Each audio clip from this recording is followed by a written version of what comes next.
Police से बात करूँ और इनफैक्ट जब मैं डीजी से मिलूंगी तो मैं कहूँगी या तो इसकी नौकरी या इसकी सैलरी में से कट के मिलना चाहिए।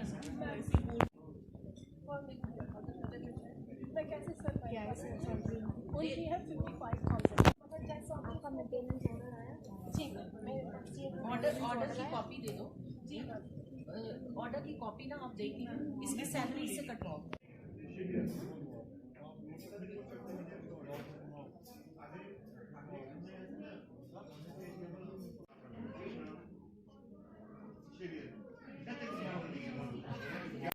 आज हमने पहली बार कश्मीर में महिला जन सुनवाई रखी है।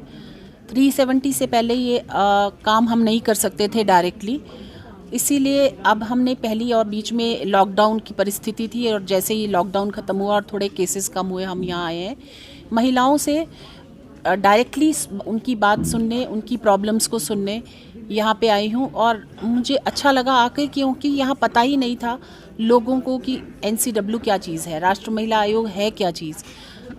अब जब बात होगी तो उनको अवेयर होंगे, लोग पहुँचेंगे और थोड़ी थोड़ी काउंसलिंग भी होगी उनकी। कई बार होता है कि उनको काउंसलिंग नहीं मिल पाती, तो आज हम काउंसलिंग भी साथ साथ करेंगे, यही मकसद था आज। ज़्यादातर अभी तक जितने मेरे पास आए हैं वो डोमेस्टिक वायलेंस के हैं, घरेलू हिंसा के हैं। और वही परिवार, चाहे अपना परिवार हो या पति का परिवार हो, उसके द्वारा महिलाओं को प्रॉब्लम हो रही है। सेल्फ रिलायंट हो महिलाएं, पढ़े लिखें, और मारपीट अगर कर रहे हैं तो बेटर है कि अपने अगर वो पढ़ी लिखी होंगी और अपना पैसा कमाती होंगी तो इसलिए नहीं सहेंगी क्योंकि उनके पास पैसा नहीं है या वो अपने आप वो नहीं कर सकती काम। तो बेटर है कि आप स्किल सीखें, पढ़े लिखें और अपना काम करें। होते रहेंगे, आप होते रहेंगे। My name is Huzaifa. I'm Programs Manager She Hope Society for Women Entrepreneurs.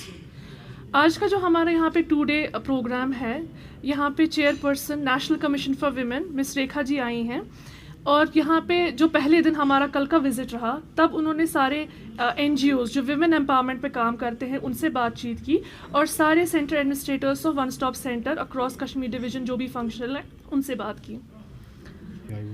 पहले दिन जो रेखा जी हैं, चेयरपर्सन है नेशनल विमेन कमीशन की, उन्होंने सारे NGOs जो भी विमेन एम्पावरमेंट पे काम करते हैं उनसे फीडबैक लिया कि क्या क्या मुश्किलात आती हैं विमेन एम्पावरमेंट के इशू के रिलेटेड आपको फेस होती हैं, from department wise, admin wise भी और on the ground level as well. दूसरा, उन्होंने सेंटर एडमिनिस्ट्रेटर से पूछा कि किस लेवल पे आपको प्रॉब्लम्स फेस करनी पड़ती है, क्या पुलिस सपोर्ट ठीक से कर पा रहा है, एडमिन ठीक से सपोर्ट कर पा रहा है, and what is the kind of functioning of one stop centres across Kashmir division. आज का जो अब 2nd डे का प्रोग्राम है, महिला जन सुनवाई यहाँ पे चल रही है और चेयरपर्सन खुद से यहाँ पे सुनवाई सुन रही हैं केस वाइज, और वो चाहती हैं कि वो आज ही दिन में जितने हो सके maximum on spot case resolve कर पाए और जो केस आज रिजॉल्व ना हो पाए उनका फास्ट ट्रैक बेसिस पे रिजॉल्व हो सके। जैसा कि मैं आपको ये बताऊं कि वन स्टॉप सेंटर का जो कंसेप्ट है, ये नेशनल लेवल पे ये स्कीम तब बनी जब निर्भया फंड क्रिएट किया गया निर्भया इंसिडेंट के बाद। उसके बाद ये पायलट फेजेस में स्टार्ट हो गया अक्रॉस जम्मू एंड कश्मीर। सबसे पहले श्रीनगर में स्टार्ट हुआ along with some other districts, and फिर 2nd फेज में कुछ डिस्ट्रिक्ट्स कवर हो गए और 3rd डिस्ट्रिक्ट में जिसमें हमारा डिस्ट्रिक्ट गांधरबल डिस्ट्रिक्ट भी कवर हो गया।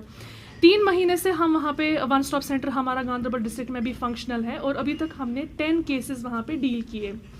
आउट ऑफ 10 मैं आपको बता सकती हूँ कि अभी तक ऐसी कोई अवेयरनेस नहीं थी जहाँ पे महिलाएं सामने आ सके और अपने केसेस रजिस्टर कर सके, लेकिन जो अब अवेयरनेस हो रही है that we have one stop centres functional across Kashmir division as well.